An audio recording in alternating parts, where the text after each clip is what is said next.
Hey guys, Victor here with a little update, and also a little review. See, when I released my last review, the Plant Hulk thing, a month ago, I got a whole bunch of people commenting saying, oh hey, there you are, or you're not dead, that kind of stuff.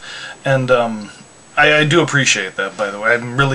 It's nice to know that you guys are kind of thinking of me, and, you know, that my presence can be missed. It's a bit of an ego boost.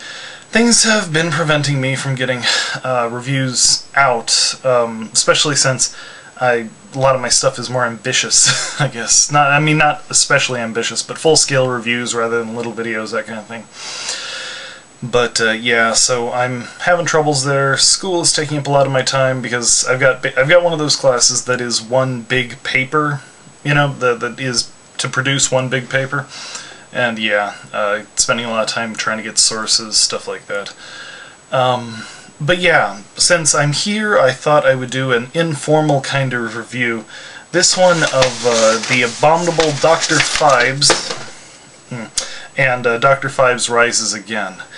I got them both on the same disc. For some reason, they weren't available on Netflix for the longest time. For some reason.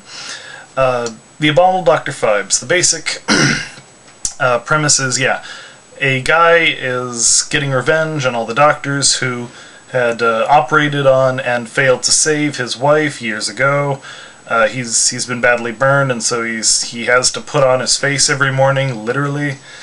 And yeah, he uses the 10 plagues of Egypt as the inspiration for all his murders. And a few things to note about it. First of all, they were going intentionally campy. They were trying to make the cop segments, you know, funny, and Dr. Phibes himself over the top. It got a little grating at times, actually. Didn't always work. One thing that I found funny is that I don't know how obscure the 10 Plagues of Egypt are to anyone, but I don't think you literally need to go to a traditional-looking Jewish scholar to figure out what they were. And yeah, that struck me as a bit... That's one of those things that I'm going to go into in another video, actually. I'm not even going to mention it. The other thing is that his luck with animals was amazing. His animal stuff shouldn't have worked. For instance, in the first murder, he uses bats.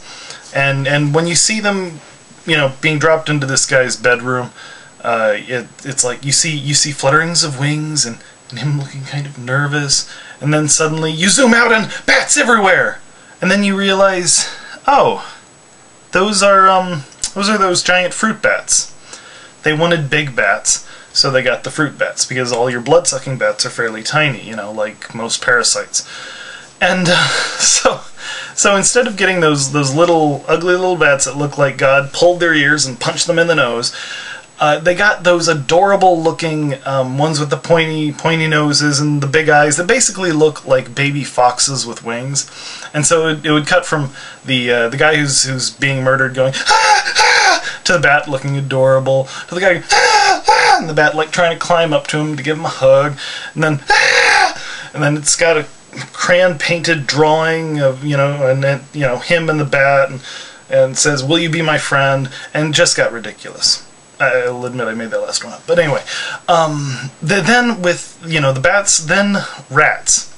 He decides to put him into this guy's airplane, you know, while he's flying, and, you know, dump some bats in there, or not bats, but rats in there. And they wanted red-eyed rats, and unfortunately, I think the only ones they could find were like these kind of adorable yellow-haired rats, and with, you know, they were kind of albinos or something. And so they didn't look all that menacing, nor did, I mean, the guy was just ah! As the rats were just crawling, minding their own business, not biting, even though the red marks were showing up all over him and all that. Yeah, so again, somehow he manages to murder these people with non-deadly animals. They somehow put it together at the last minute when the camera isn't on them. Anyway, then, oh yes, and then the locusts. Locusts, not a terrible way to kill somebody. Trouble was, he got this big old jar of them, and then a tiny little hole that was smaller than the locusts, so when he was trying to put them into this lady's room. Apparently he decided that the nurse who attended his wife's surgery had to die too. Yeah, somehow they managed to go through that hole despite the fact that it wouldn't have worked. And it's like, wow, those animals must love Dr. Phibes because they go the extra mile.